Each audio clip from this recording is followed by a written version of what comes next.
नमस्ते सभी को। मेरा नाम श्याम है। मैं आज की कक्षा का शिक्षक हूँ। पिछली कक्षा में हमने अंतरिक्ष दृश्यांकन पार्ट 1 का परिचय सीखा था। मैं आपसे बात करना चाहूंगा कि हम इस अध्याय के लिए गूगल फॉर्म्स और पीडीएफ प्रश्न बैंक के साथ अभ्यास कर रहे हैं। क्या आपको फीडबैक उपयोगी लगा?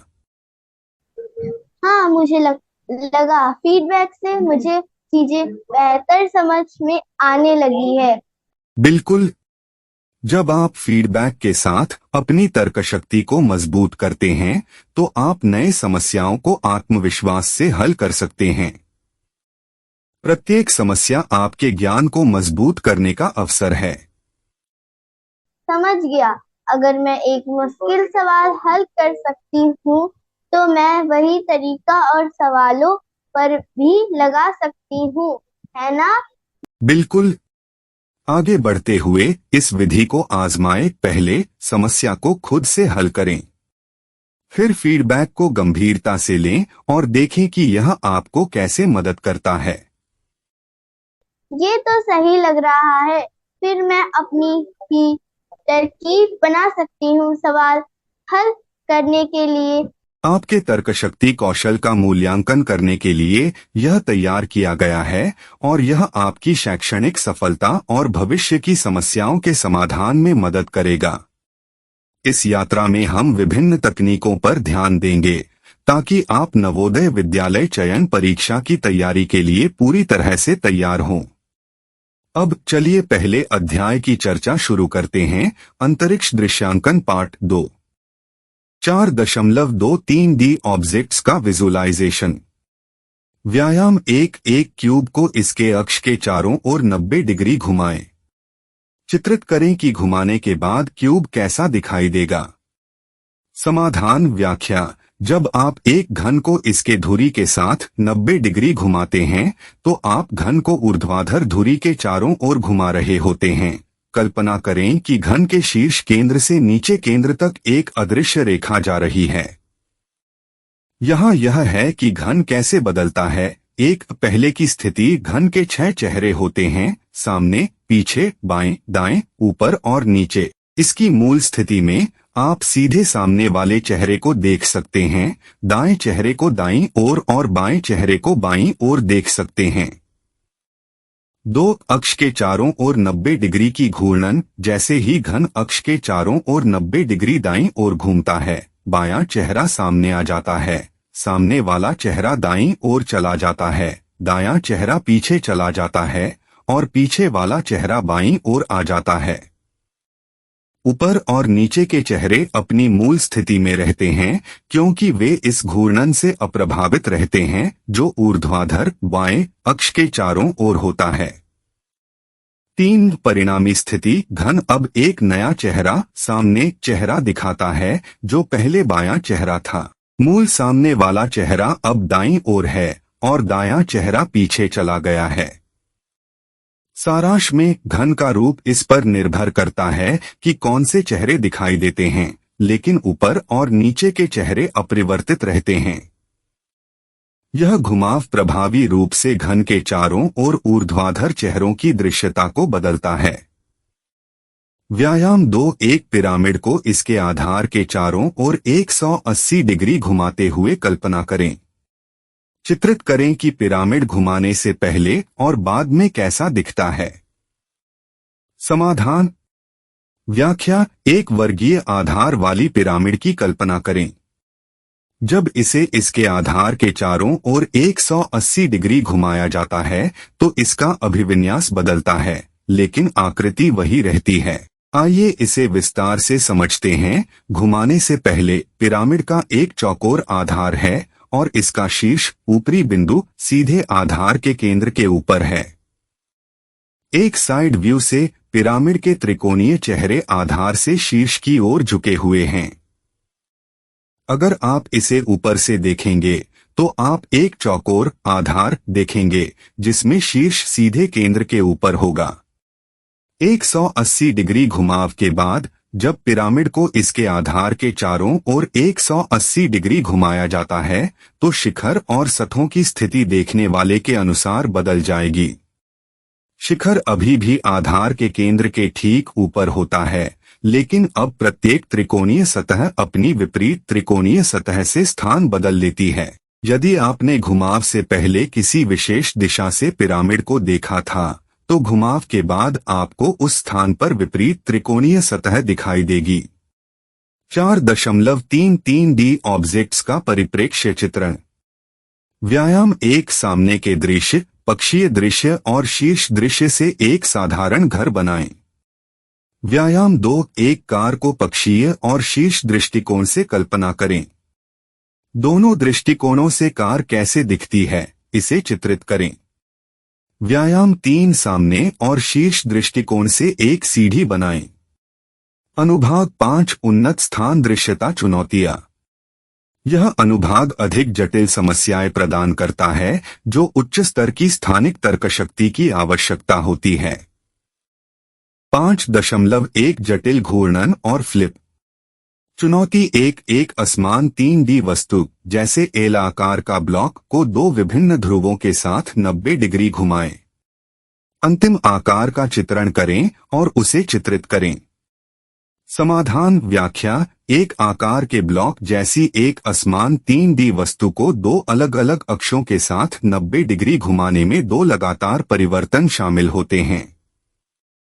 अंतिम आकार कैसे बदलता है, इसकी चरण दर चरण व्याख्या इस प्रकार है। प्रारंभिक स्थिति कल्पना करें कि एल आकार का ब्लॉक सीधा खड़ा है, जिसमें एल का एक भाग ऊपर की ओर और दूसरा क्षैतिज रूप से बढ़ रहा है। पहला घुमाव अक्ष के साथ 90 डिग्री, अक्ष क्षैतिज रूप से बाएं से दाएं चलता है। वस्तु को अक्ष के साथ 90 डिग्री घुमाना मतलब है कि आप एल आकार के ब्लॉक को आगे या पीछे फ्लिप कर रहे हैं। इस घुमाव के बाद एल का ऊर्ध्वाधर भाग अब जमीन पर समतल हो जाता है, जबकि क्षैतिज भाग अब भी साइड से बाहर की ओर इंगित करता है। दूसरा घुमाव अक्ष के साथ 90 डिग्री, अक्ष ऊर्ध्वाधर रूप से ऊपर से नीचे चलता है। जब आप वस्तु को अक्ष के साथ 90 डिग्री घुमाते हैं तो आप इसे बगल की ओर घुमा रहे हैं। पहले जो समतल एल भाग जमीन पर था, वह अब किसी और दिशा में या तो बाईं ओर या दाईं ओर हो जाएगा, और जो भाग साइड से बाहर निकला हुआ था, वह एक नई दिशा में चला जाएगा। अंतिम परिणाम आकृति का ब्लॉक 2 घुमाव के बाद एक अलग दिशा में होगा, जहां एल के भाग पूरी तरह से नई दिशाओं में होंगे।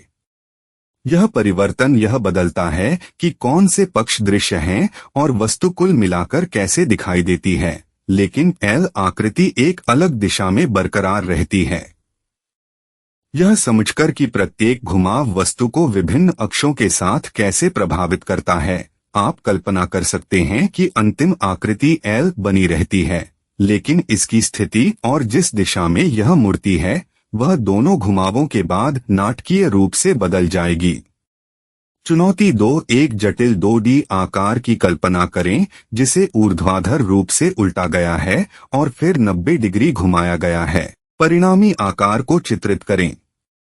समाधान व्याख्या चित्र में जटिल 2D आकार एक तारे के समान बहुभुज 2 परिवर्तन से गुजरता है। लंबवत पलटाव आकार को इसके लंबवत धुरी के साथ पलटा जाता है, जिसका अर्थ है कि आकार के शीर्ष और तल उलट जाते हैं। 90 डिग्री घूर्णन पलटाव के बाद आकार को 90 डिग्री घड़ी की दिशा में घुमाया जाता है। इससे इसके शीर्ष बिंदुओं और किनारों की दिशा बदल जाती है, जिससे आकार की मूल स्थिति से देखने में एक स्पष्ट अंतर उत्पन्न होता है। अनुवाद 2 चरणों को स्पष्ट रूप से एक साथ दिखाया गया है, ताकि यह स्पष्ट हो सके कि उलटने और घुमाने से संरचना पर कैसे प्रभाव पड़ता है। निष्कर्ष इस अध्याय को पूरा करके छात्र स्थान में वस्तुओं को मानसिक रूप से देखने और उन्हें बदलने की अपनी क्षमता को बढ़ाएंगे।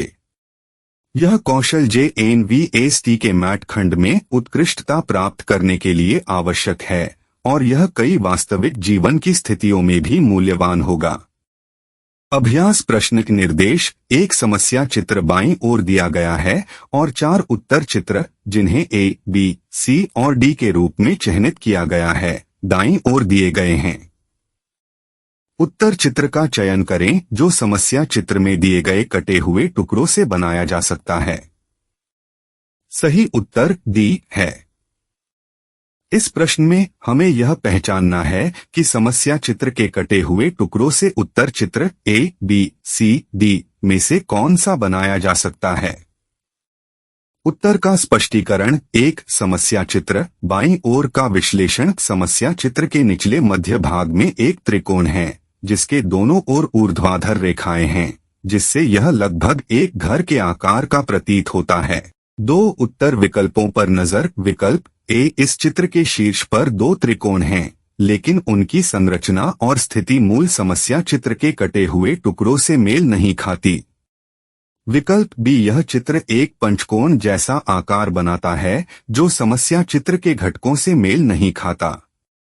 विकल्प सी। इस चित्र के मध्य में एक समान त्रिकोणीय टुकड़ा है लेकिन इसमें समस्या चित्र में देखी गई क्षैतिज रेखाएं गायब हैं। विकल्प डी। यह सही उत्तर है क्योंकि समस्या चित्र के टुकड़े उसी प्रकार व्यवस्थित हैं। क्षैतिज रेखाएं और त्रिकोण सही स्थिति में हैं जो समस्या चित्र के घटकों से पूरी तरह मेल खाते हैं। विकल्प डी सही है क्योंकि समस्या चित्र से त्रिकोण और 2 साइड आयत ठीक इसी उत्तर विकल्प में दिखाए गए अनुसार पुनर्व्यवस्थित किए गए हैं। 2 एक समस्या चित्र बाईं ओर दिया गया है और 4 उत्तर चित्र जिन्हें ए, बी, सी और डी से चिह्नित किया गया है दाईं ओर दिए गए हैं। उस उत्तर चित्र का चयन करें जिसे समस्या चित्र में दिए गए काटे गए टुकड़ों से बनाया जा सकता है। ए, बी, सी, डी। सही उत्तर है ए। व्याख्या। इस समस्या को हल करने के लिए हमें यह निर्धारित करना होगा कि उत्तर चित्र ए, बी, सी या डी में से कौन सा सभी कटे हुए टुकड़ों का उपयोग करके बनाई जा सकती है जो समस्या चित्र में दिए गए हैं। चरण दर चरण व्याख्या। समस्या आकृति का विश्लेषण। बाईं ओर की समस्या आकृति में 3 विभिन्न आकारों का एक सेट दिखाया गया है। एक समकोण त्रिकोण, एक ट्रेपेजियम जैसा आकार, एक अन्य असामान्य चतुर्भुज। ये आकार वे टुकड़े हैं जिन्हें हम एक साथ जोड़ने का प्रयास करेंगे ताकि उत्तर आकृतियों में से एक का निर्माण हो सके। प्रत्येक उत्तर आकृति का मूल्यांकन। उत्तर आकृति ए। जब हम उत्तर आकृति ए को देखते हैं तो हम देख सकते हैं कि यह उन छोटे भागों से बनी है जो समस्या आकृति में दिए गए आकार और आकार से मेल खाते हैं। समस्या आकृति से समकोण त्रिकोण आकृति ए के एक कोने में पूरी तरह से फिट बैठता है। ट्रेपेजियम जैसा आकार और अन्य असामान्य चतुर्भुज मिलकर आकृति ए के शेष भाग का निर्माण करते हैं। उत्तर आकृति बी। उत्तर आकृति बी में टुकड़े समस्या आकृति से कटे हुए टुकड़ों के आकार या दिशा से मेल नहीं खाते। कुछ भागों में दिए गए टुकड़ों से बनने के लिए सही कोण या आकार नहीं होते हैं। उत्तर आकृति सी। आकृति बी के समान उत्तर आकृति सी में आकार समस्या आकृति में दिए गए टुकड़ों से नहीं बनाए जा सकते हैं। व्यवस्था और आकार दिए गए भागों के साथ मेल नहीं खाते। उत्तर आकृति डी। आकृति डी का लेआउट भी दिए गए टुकड़ों के सटीक आकार और आकार से मेल खाने में विफल रहता है। कटे हुए टुकड़े इस आकृति को बनाने के लिए सही तरीके से फिट नहीं होते हैं। निष्कर्ष। केवल एक उत्तर आकृति है जिसे समस्या आकृति से सभी कटे हुए टुकड़ों को व्यवस्थित करके सटीक रूप से बनाया जा सकता है, वह है आकृति ए।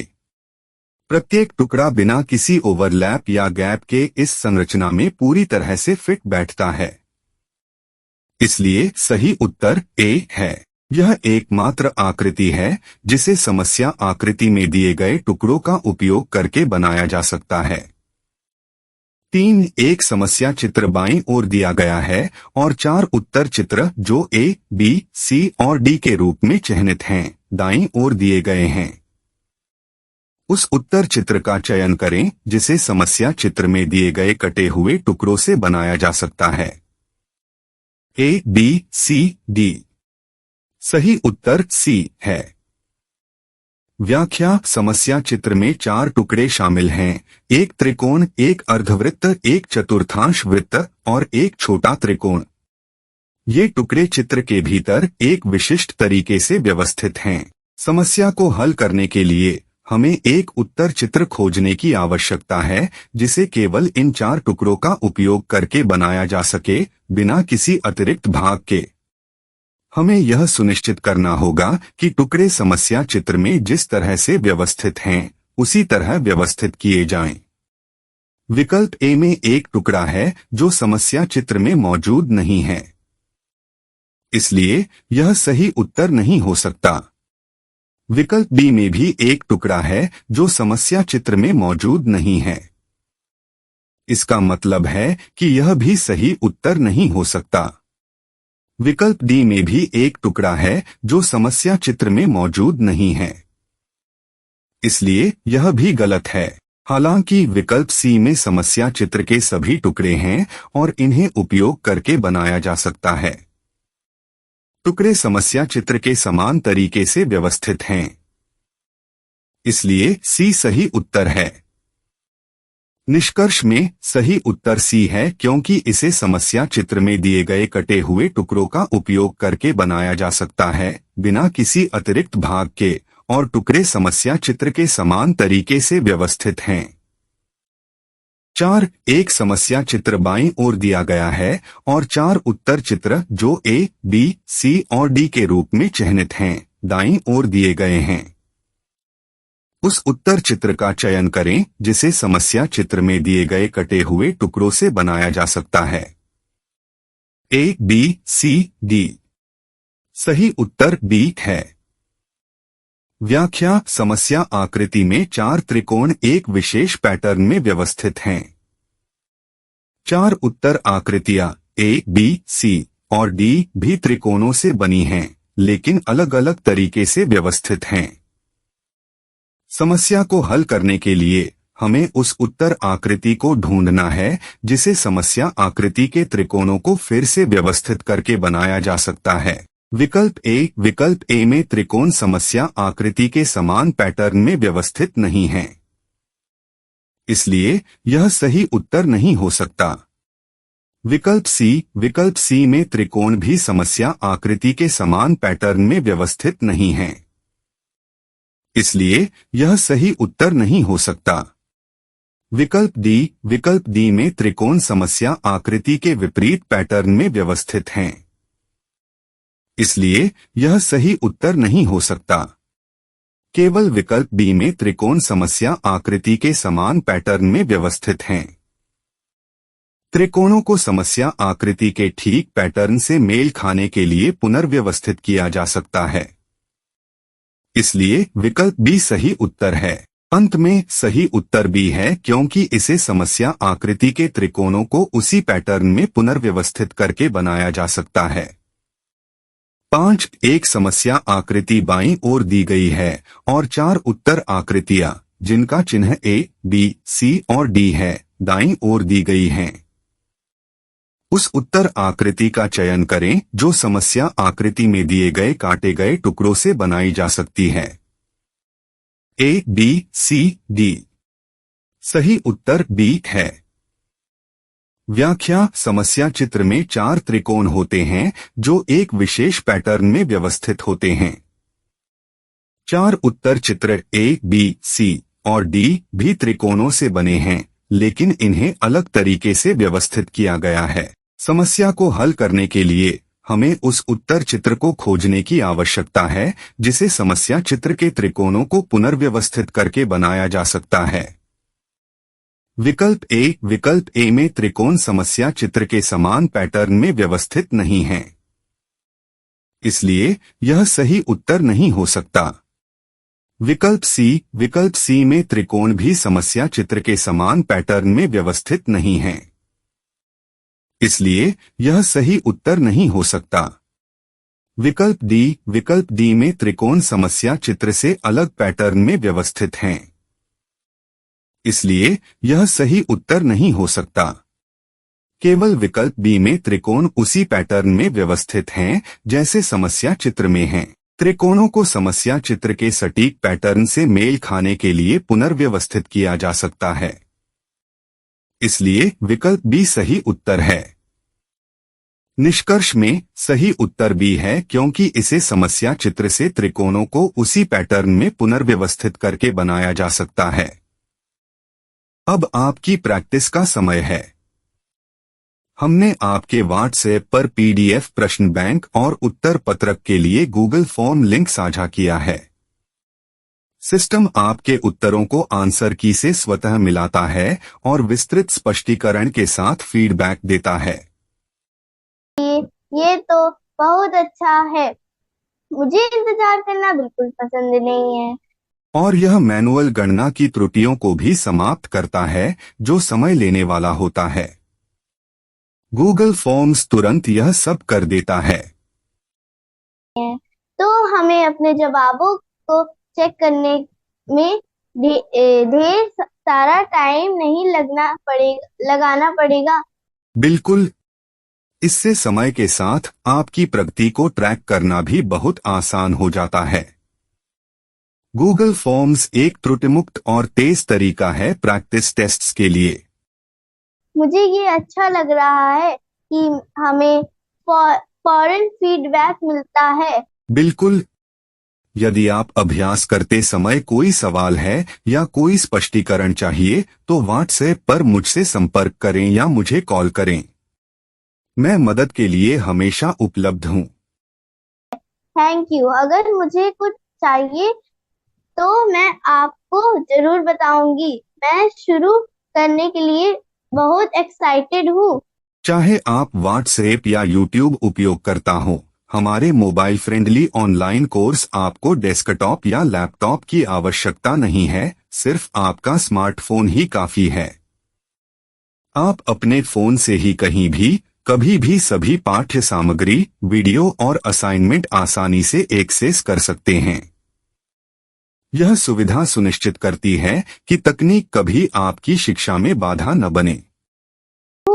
हर किसी के लिए ये एक कमला का मौका है। अगली कक्षा में हम अंतर्निहित चित्र में और गहराई से उतरेंगे, जहां हम आपके दृश्य तर्क कौशल को बढ़ाने की तकनीकों का अन्वेषण करेंगे।